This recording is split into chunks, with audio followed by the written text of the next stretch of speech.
Chapter 19 Tales of Man-Eaters and Wild Neighbors, Mysterious Visits from the Kingdom of the Dead. The quantities of yucca in the fields and the stalks of maize on the store shelves of the TUPARI seemed inexhaustible. One bout of drinking succeeded another. In the first weeks the chicha feast had been an exception and a reward, but now it looked as if only occasionally a few days of work or a hunting expedition would be sandwiched in to afford a respite from drinking, singing, and dancing. During these bouts, I boldly went about my new occupation of serving chicha to the women from morning till night, listening to their jokes and their worries, and repeating to them for the 1000th time that my parents were still living, how many brothers and sisters I had, what their names were, that my grandparents were already dead, that I had neither wife nor children, and everything else they wanted to know. In this way, I at last came to know all the inhabitants of the communal hut, and found out who was whose wife and husband, which parents and children, grandparents and grandchildren belonged together, which men had 2 or 3 wives, and who was widowed or separated. In addition, I was able to observe more closely the off-duty habits and behavior of my neighbors. On normal days, a man seldom converses with a woman who does not belong to his kindred, and the women too avoid all familiarity with their neighbors. But during the drinking bouts, like everywhere else in the world, flirting and dalliance took place. The more chicha the men drunk, the bolder and more elusive grew the remarks which they tossed to the women, who were seldom at a loss for an answer. But even in the dark nights of the most righteous bouts there was scarcely ever anything to be seen which could have seriously offended even the sternest moralist. Unwritten laws and the vigilant eyes of old and young saw to it that the cheerful junketings remained within permitted bounds.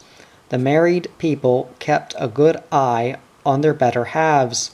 The older men did not allow their wives to wander round in the dark outside the huts, but told them to go to bed betimes, and many a jealous Indian woman drew her husband away gently but energetically if she surprised him in a long and over-confidential conversation with a pretty neighbor.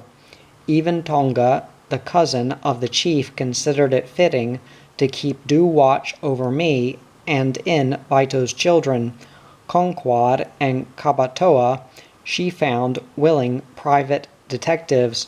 One evening she could not even restrain herself from drawing little Adaid, who was again dancing by my side, out of the circle, and softly chiding her, so that the poor girl leant against one of the posts of the hut in tears, and covered her face with both hands. When during one of these parties the beer in the numerous jars in Vito's house began to run low, the neighbors reported that in their hut the jars were full, and that they expected us to go on drinking there. Mani, who was provided the maize and yucca for this, solemnly presented one of the smaller vessels to me. "You have done a lot of work on my plantation," he declared. I was pleased at this recognition of my services as a wood clearer, gratefully accepted the honor, and poured out of my own chicha with a particular pride. But horrors! Tonga soon took charge of my jar. She was my wife, she maintained, and she had the right to get drunk on my chicha. My protest went unheeded. All Tonga's relatives, close and distant, real or imagined, began to call me Minyam, brother-in-law, and wanted to drink with me. But they did not merely want to drink. I was to give them a shirt, a knife, comb, and mirror. The Minyam is supposed to owe this to his in-laws. Angrily, I sought to get clear of the importunate company, and went off hunting with a young fellow, who still seemed tolerably sober. When night fell, I withdrew to our lonely hut, and lay down to sleep. From the neighboring hut, the laughter and singing sounded across as if from another world. I hoped I could at last spend a quiet night again, but how wrong I was. Near my hammock, a soft whispering began. I peered from behind half-closed lids. Two strapping women were bending cautiously over me. Kamatsuka, the chief's wife, and Tonga. What the devil could they be up to now? I was determined not to be fetched out to dance again, and rolled up in my woolen blanket. I breathed so deeply and peacefully that no decent person could have the heart to disturb me. Then I felt someone lift the blanket, and before I knew what was happening, the young woman had slipped into the hammock with me. Kamatsuka, the old matchmaker, spread the blanket over both of us, whispered some last remark to her friend, and vanished. I was speechless, and Tonga showed no sign of letting herself be driven from the position she had at last won, but stretched out comfortably at my side. All I could see happening was that Kamatsuka would now come over, as if by accident, with a whole host of witnesses, in order to surprise the happy couple in this beautifully compromising situation. And, tired as I was, I fled into the next hut. Tonga caught me up on the square outside before I reached it, but the magician Padi joined us, gave me a close scrutiny, and invited me to his jar of chicha. When I finally returned, thoroughly drowsy, Pameng, my supervisor, had spread his hammock beside mine and lit a little fire. After this double carousal, a serious task awaited Vito and his fellow magicians. The little boy, who had died a week before, had been a great-grandson of Taku Ruru, and the old man attached great importance to the magicians, holding 3 snuff-taking sessions at suitable intervals for the welfare of the dead child. I was agog to see whether, during these ceremonies, I should at last discover the mysteries of the TUPARI's belief in death, and gladly fulfilled the request of the chief magician, which was to procure the necessary black monkeys. On the morning of the ceremony, however, Vito considered it better for me to go off and shoot more monkeys instead of attending the ceremony. It was not until late in the evening that I came back with my bag. It had been difficult to obtain, and found Vito sick in his hammock.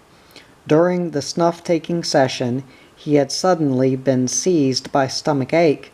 He blamed the many dogs and chickens which had disturbed him during the ceremonies, and as a remedy he licked a little salt from time to time. About this time I made another attempt to persuade the TUPARI that they should guide me to one of the unknown neighboring tribes. I had taken it into my head that if possible I would not rest content with my visit to the Tupari, but would go further on in some direction or other. In the course of the preceding months, my friends had told me much about the peoples whom their grandfathers had known and on occasion visited. Of other tribes they knew only by hearsay, and, as could only be expected, these tribes in particular had some fantastic tales told about them. For example, there lived far away to the east the legendary Vakotsun. These were wild fellows to whom proper dwellings and bows and arrows were quite unknown. Instead of shooting their prey, they paralyzed it with their spells and then brought down their thick battle clubs upon the animal's neck. They dealt with their enemies in just as simple a way. They lay in wait for them in the bush, paralyzed them by magic, and struck them down with their clubs at no risk to themselves. Of a different sort were the Kiakob Kinka, the sunburnt ones. They did not live in the forest, but on the open savanna. The sun had burned them a dark color, and for this reason they were called Kiakob Kinka. But the strangest feature was their physical build. They were dwarfs who hardly came up to the navel of an ordinary person. They did not build any huts, nor did their wives not any hammocks. They all slept on the bare ground, like wild animals. These two tribes, and others whose names the Tupari mentioned, to me, lived very far away, as many days' journey as we have fingers on our hands and toes on our feet. But 3 other tribes lived so near that one could probably reach their settlement in 3 or 4 days, if only there were a path, and these neighbors were not so wild and wicked. In particular, there were the Kwairu, who must have lived about 5 days' march to the southeast.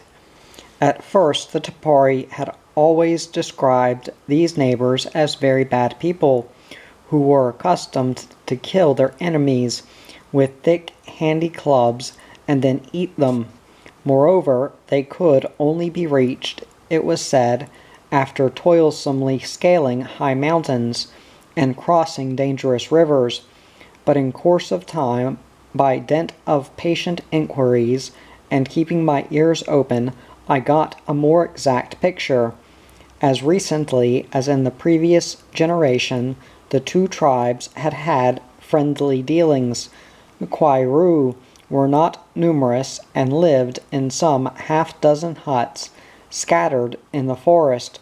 The Tupari admitted, quite without envy, that these neighbors were experts at singing and playing wind instruments, and they showed me a 4-stopped flute on which they were able to play their melodies.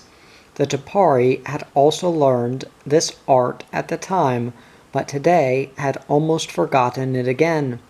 They still blew only their simple, traditional bamboo flutes.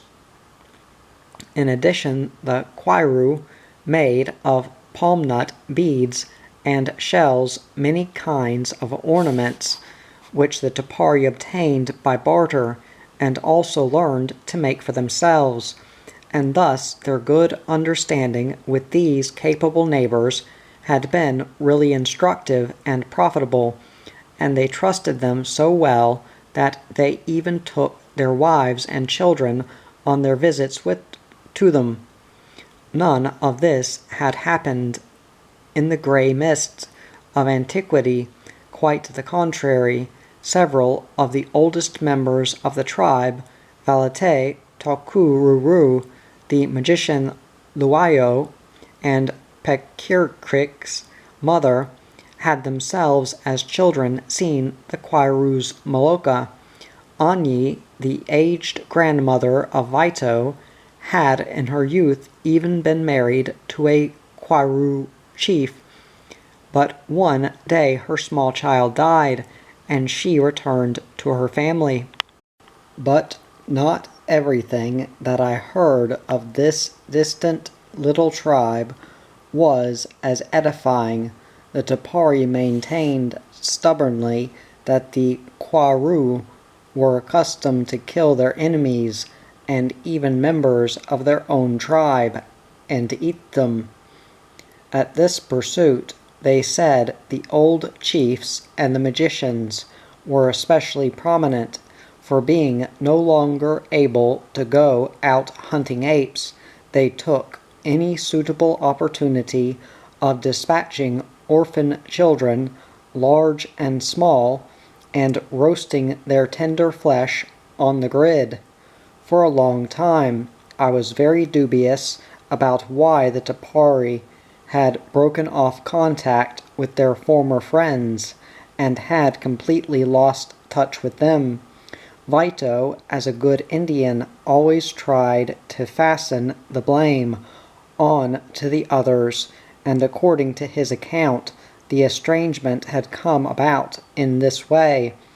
One day the old men were making one of the usual visits to the Kwaru, and were offered the usual chicha in greeting.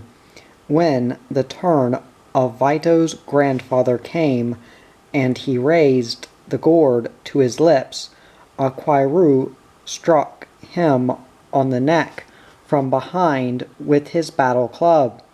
The blow had been a hard one, even if not fatal, and the Tupari fled in horror from their treacherous host, never to return. Later I heard an explanation, which sounded far more probable. When the Kwaru were staying on a visit, a few evilly disposed Tupari mixed poison in their friends' chicha, so that they had violent stomach pains and nearly died. Since then the Kwaru had not shown themselves, nor did the Tupari venture to visit their wrathful neighbors, and so it was that no Tupari Indian could be induced to seek out these long-forgotten neighbors. For a time it did seem as if Vito the chief had half a mind to accompany me, but it was sufficient to know that before undertaking anything, Vito had to consult his 2 wives for me to discount from the outset any chance of his venturing on such a journey. In the end, I was forced to think that the Kwaru, just like the tribes of the Rio Branco and Colorado, had probably been hunted out in the meantime by the rubber gatherers, and perhaps already destroyed or else dragged off to a rubber barco on some tributary of the Guapore. In the exactly opposite quarter, the north or northwest, lived the legendary Amazons. The Tupari called them Aramira Ekob Tisiru, that is, the arrow-bearing women. They told many a strange story of them.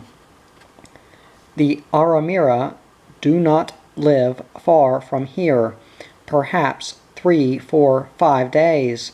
In their Moluccas there are no men.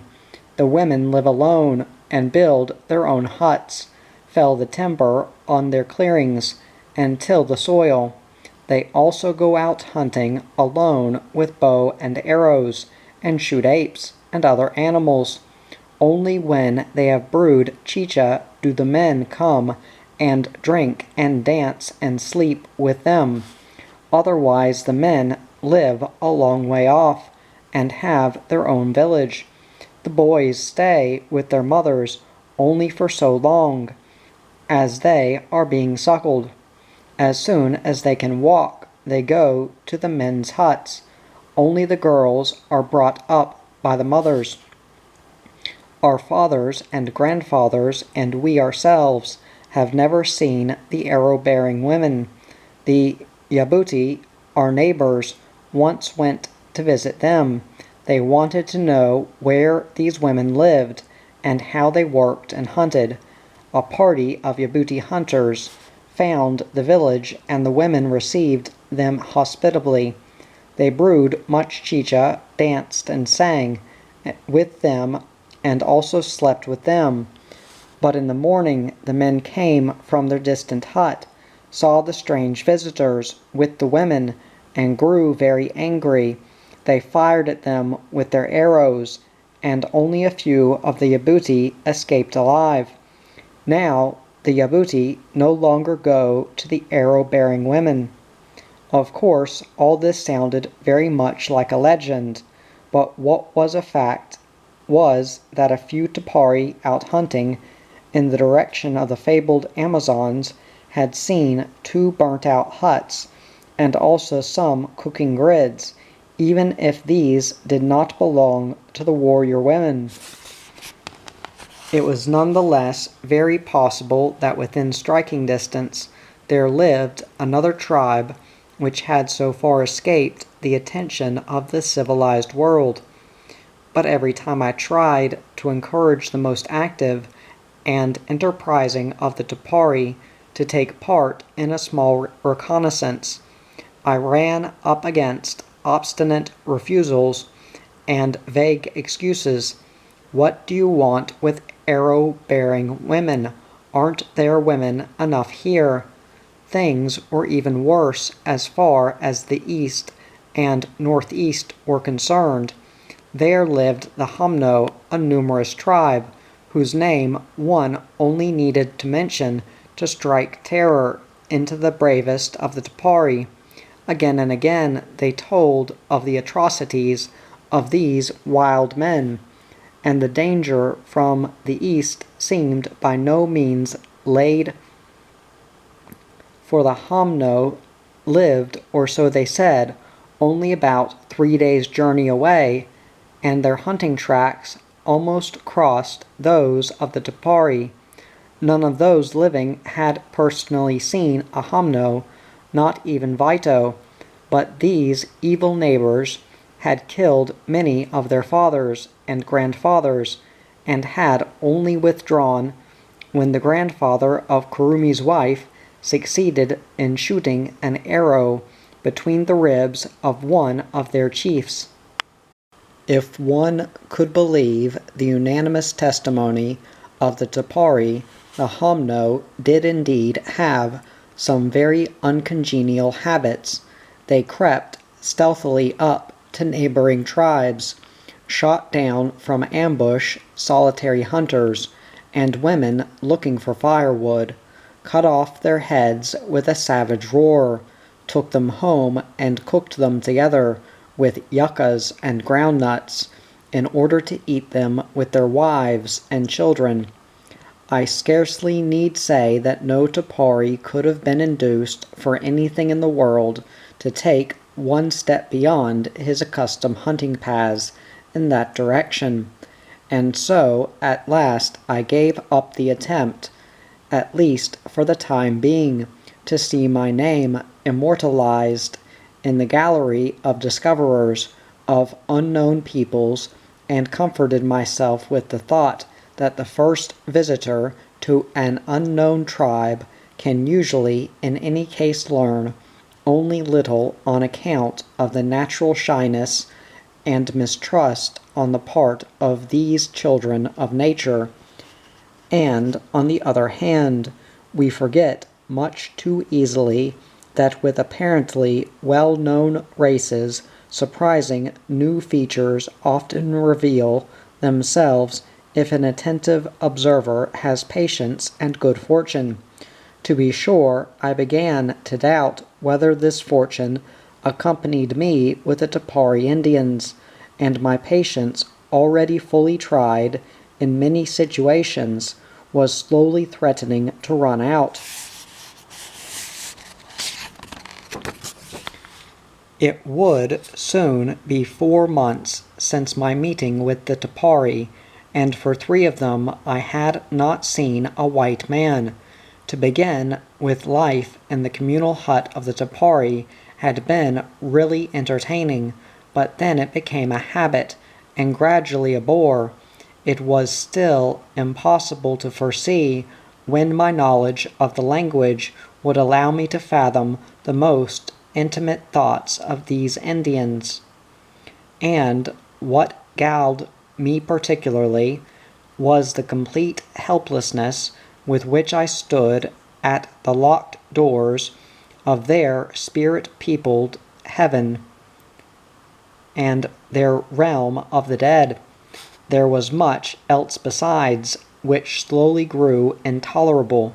The carousals disgusted me more and more, and the urgent insistence of my good friends of both sexes that I must stay with them and finally take a wife caused me almost daily embarrassment.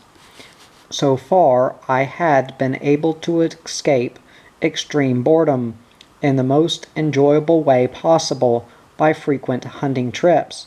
It became almost a passion with me to chase with a few boys or an experienced hunter a fleeing colony of monkeys in order to hand over the spoils proudly to the chief's wives in the evening. But this pastime too came to an end. My gun began to go wrong. It went off only after I had pressed the trigger 4 or 5 times, by which time the monkeys were already over the hills and far away, and the woodcock had long since flown off. My powder and shot ran out, and I did not really believe myself capable of learning to hunt with bow and arrow. My indispensable walking shoes, whose mountaineering nails the TUPARI never tired of feeling and admiring, slowly burst at the seams, and fell victim to hungry mice and cara birds. I soon had no soap left to wash myself and my clothes, but I could not go about naked, for I should probably never have grown used to the TUPARI's curious miniature covering for the private parts, which was obligatory for a naked man. Besides, there was never a moment's peace all day from the small midges, unless one retired into the darkness of the hut. But this was not all. For some time I had been plagued by an illness for which there was no remedy in the medicine chest. A host of small worms were up to their tricks in my bowels, and with growing frequency I suffered from frightful gripping pains. The TUPARI said that the bellyache arose from the fact that the worms were not given enough to eat during the carousals, in particular. In view of the lack of solid food, all they could do was to bite into the bowels. The only remedy for the pains, therefore, was to eat as much as possible in order to appease the worms and divert them from the intestines. It was hardly surprising that the Indian diet at last began to be repugnant to me, that I had to buckle my belt visibly tighter, and that I dreamed more and more often of strong soups, fat fried sausages and juicy strawberries with ice and whipped cream, and similar delights of a far-off world. What a disillusionment when, on waking, I found a naked Indian grinning at me and offering me a drink of crude chicha from an unwashed, sour-smelling gourd. And so at last I wrote a letter to her uncle, the manager of the St. Louis rubber barracao. I asked him to send me a little soap, powder, and shot, as well as an effective vermifuge, and also to have the shotgun looked at by an amateur mechanic among the rubber gatherers, and to let me know when my Leica was likely to arrive. Otherwise, I said I was determined to go back to St. Louis in the course of a week or two, even without taking any photographs, and finally return to Europe. A messenger to St. Louis was soon forthcoming.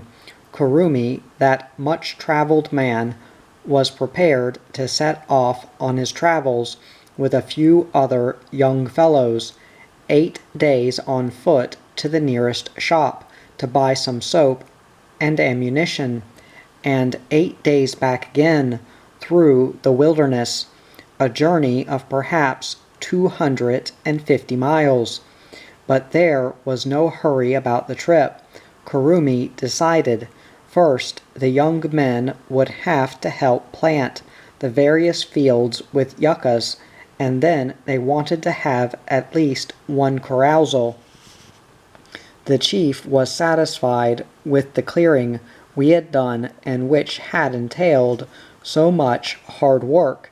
Everyone who could walk went to his big field, which had produced in the previous year huge quantities of maize, groundnuts, beans, and various types of nourishing tubers, and where a row of banana trees were now beginning to put forth fruit.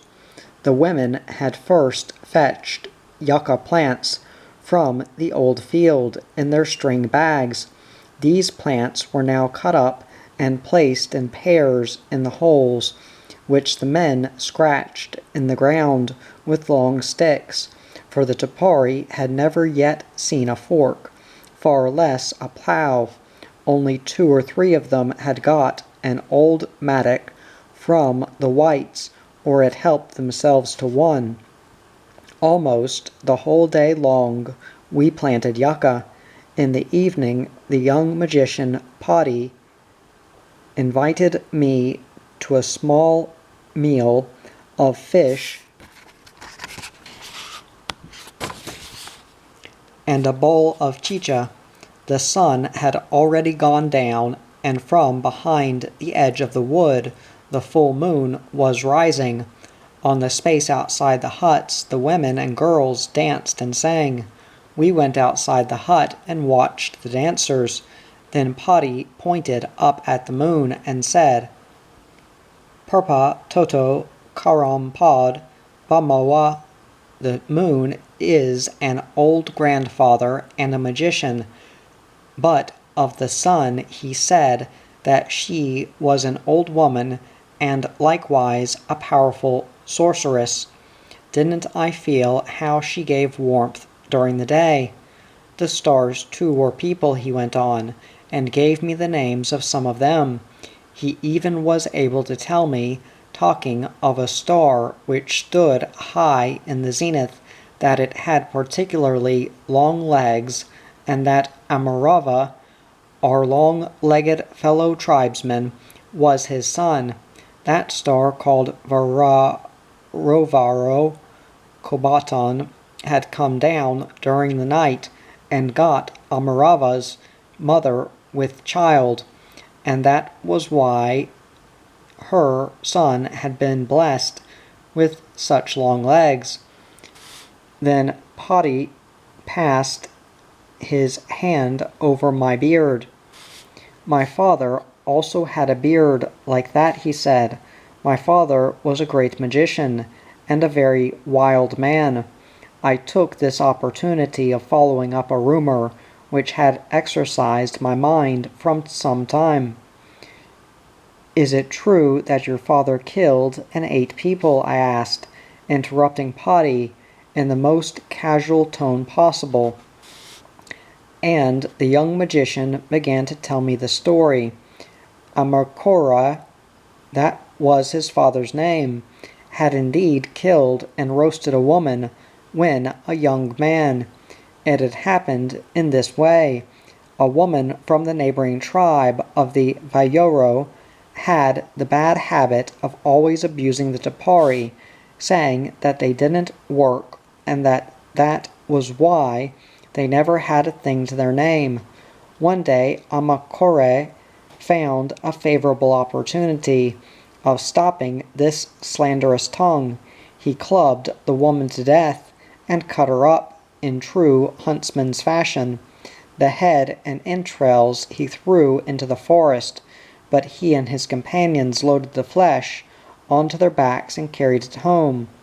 There the men strode round the clearing with their strange booty, and set up huge grids to grill the flesh.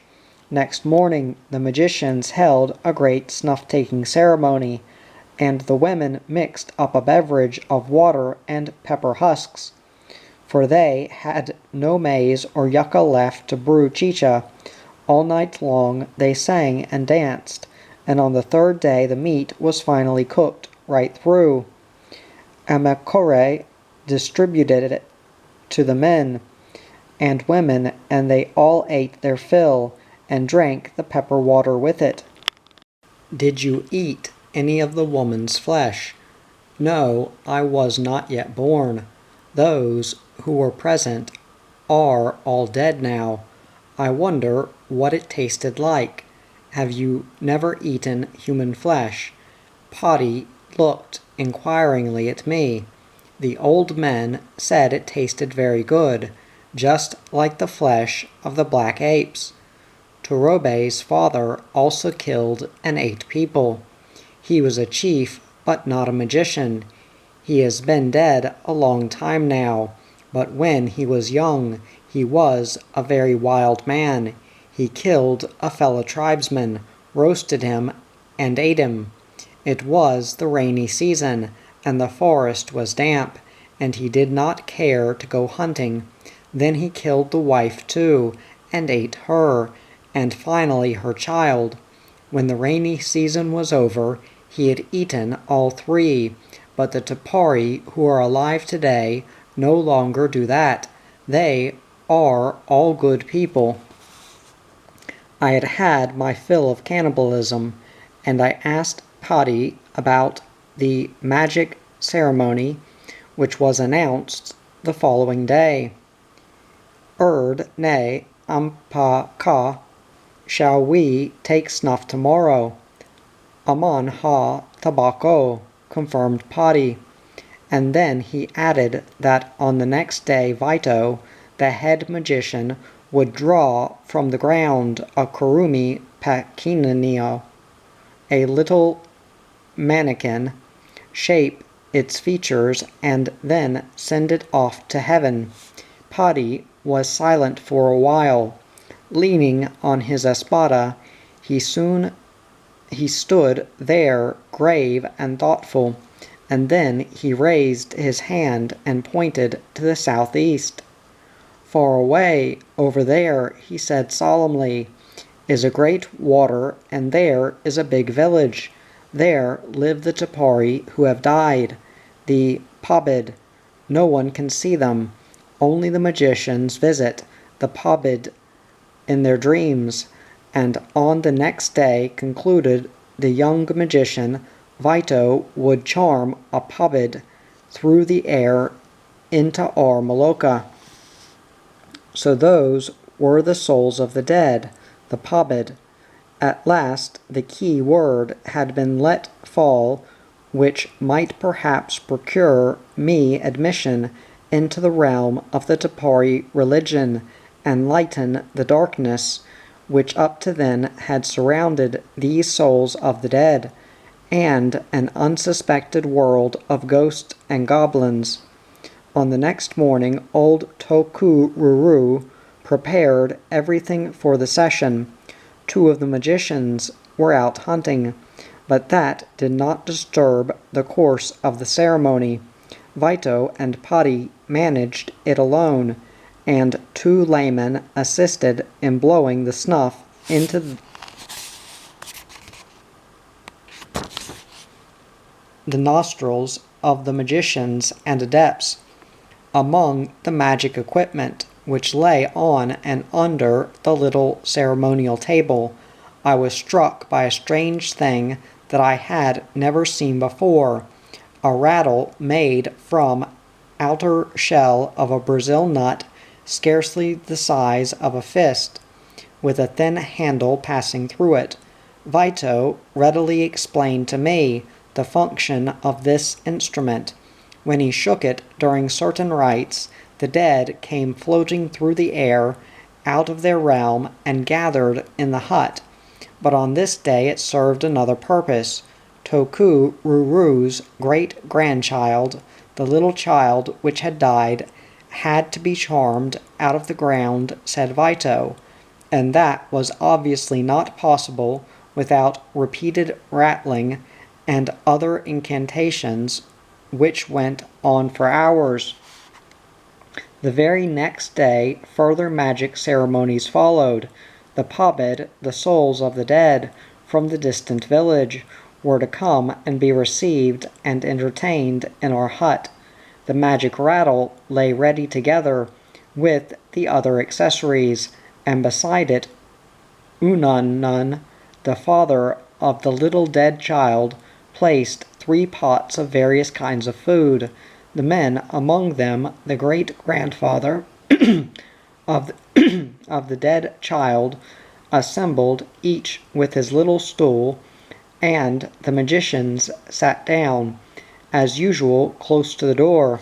How great was my disappointment when they politely but firmly made it clear to me that my presence was not desired on that day.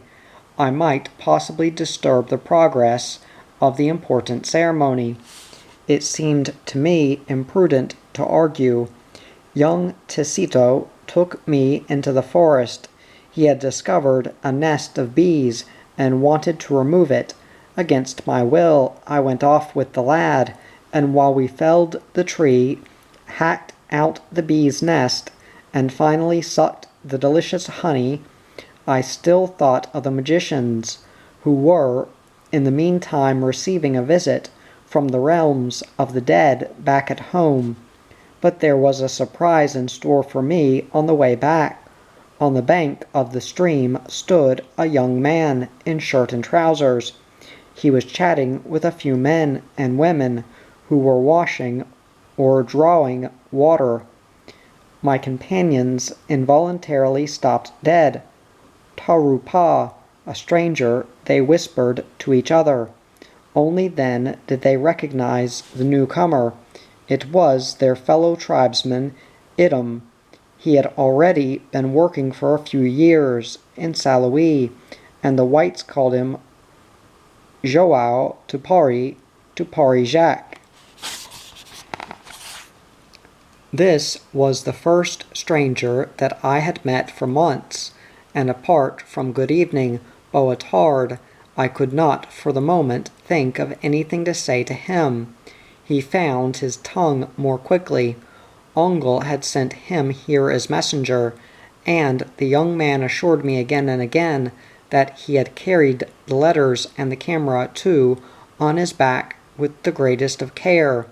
How long I had yearned to have these things here, and now they lay before me like something strange, which had nothing to do with me. The Tupari clustered round my hammock. They wanted to see what there was new. "Have the Pabid come, and have they eaten well?" I asked Vito. He put on a gloomy face, and confessed that the magic ceremony had failed dismally. True, the Pabid from the distant village had come floating along, and had assembled in the hut, in the very place where we were now sitting. Then 2 shots, by which Idam wished to announce his arrival, had rung out nearby. Such sounds were unknown to the spirits of the dead, for they had no shotguns, and they had been so startled that they had fled out of the door away to their distant village without awaiting the end of the ceremony. Not until 8 days afterwards did the magicians repeat this unusual ceremony, which Idam had almost sacrilegiously interrupted by his 2 untimely shots. This time I did not let myself be bowed out of the Maloka. I explained to Vito that I would hide behind the pile of wood near the passage, peep through the camera, and then with the pictures which would result, show my father and my brothers back at home how he, the head magician of the TUPARI, knew how to deal with the spirits and souls of the dead. That made good sense to him, and despite the troubled glances and warnings of his fellow tribesmen, I was allowed to occupy my observation post. The preparations which those concerned had to make were not so simple as on other occasions. Behind the snuff-taking fraternity stood a row of jars, one containing cooked vegetable leaves, another with a dish made up of maize, ground nuts, and partridge, then one with maize, chicha, and finally a fourth containing water, in which a handful of green leaves were floating. In addition, 2 roast monkeys, which I had shot a few days before, were lying there. Beside this, an Indian spread out on a mat of palm leaves various objects which were assembled gradually and not without a lot of questioning, back and forth, feathers for the ears, wooden pins for nose and lips, bracelets, arm rings, a necklace of mother-of-pearl discs, a comb, a small ball of urawu pigment, and a bowl of oil. The only thing that could not be found anywhere was a suitable feather headdress, and Vito wrinkled his brow in annoyance. After 2 rounds of snuff, interminable incantations, and long-repeated shakings of the magic rattle, the souls of the dead at last seemed to move into the hut. The men near me watched me with concern as I took photographs, and they implored me to sit still, or else I should die. The souls of the dead now were obviously in the interior of the hut, between the entrance and the full chicha jars. Vito approached them reverently. He was the only one who might safely stand up and stride through the hallowed space. Very many pabid had come, one of the Indians whispered to me. The magician seemed to bestow unusual attention on one of the spirits of the dead. Was it, I wonder, the soul of the dead child? As if he had the invisible being before him in the flesh, he washed it with fresh water and combed its hair. He then offered it the ornaments for ears, nose, and lips, the necklace and armbands and the bracelet, always unhurriedly and one by one, so that the spirit had time to don this finery.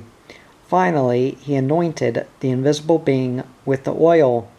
All this he did slowly and deliberately, and with dignity, to a constant accompaniment of incantations, gesticulations, breathing, hissing, puffing, and clicking of his tongue. Finally, the visitors from the kingdom of the dead were also given something to eat.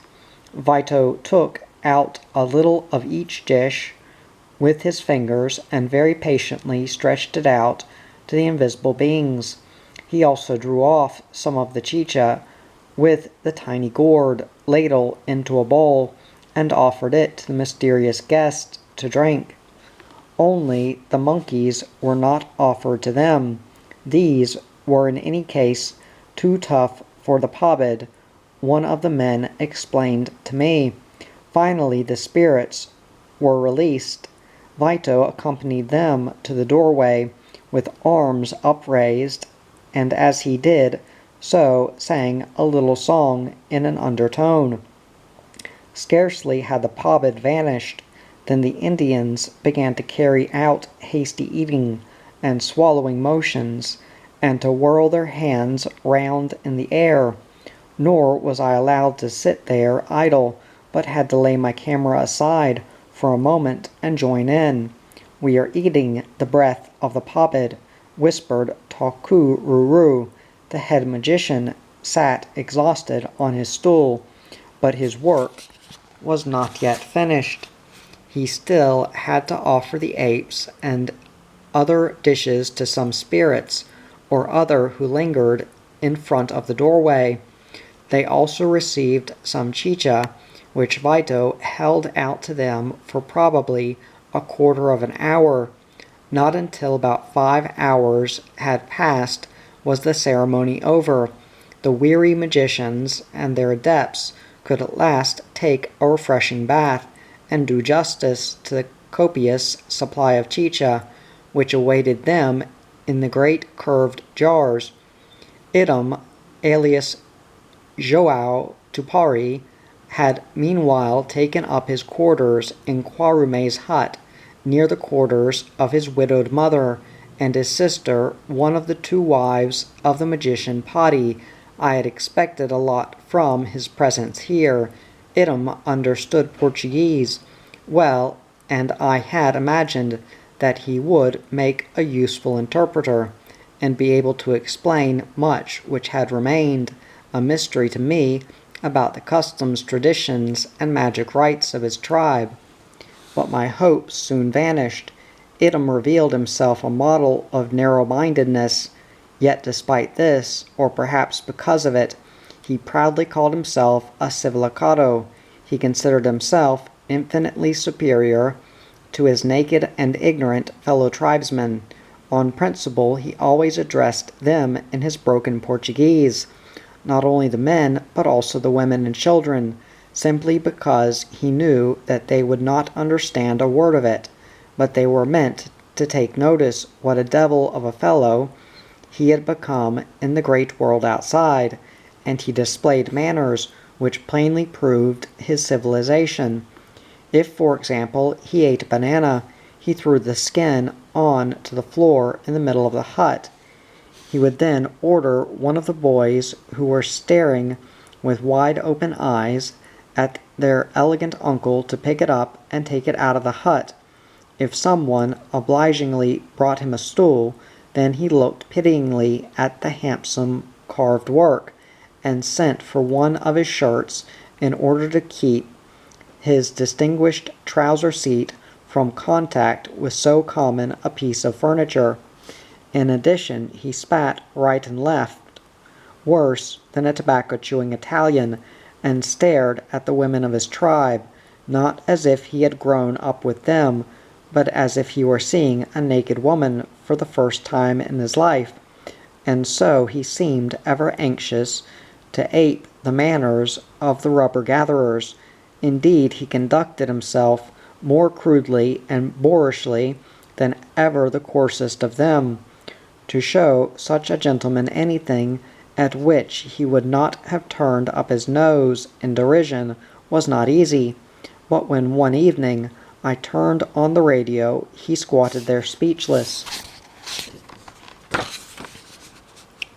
and utterly at a loss. He had not been present in St. Louis when we listened to the radio, and among the rubber-gatherers he had, of course, even less chance of seeing anything like it. It gave one a sort of relief to think that there was still something under the sun which could surprise Idem.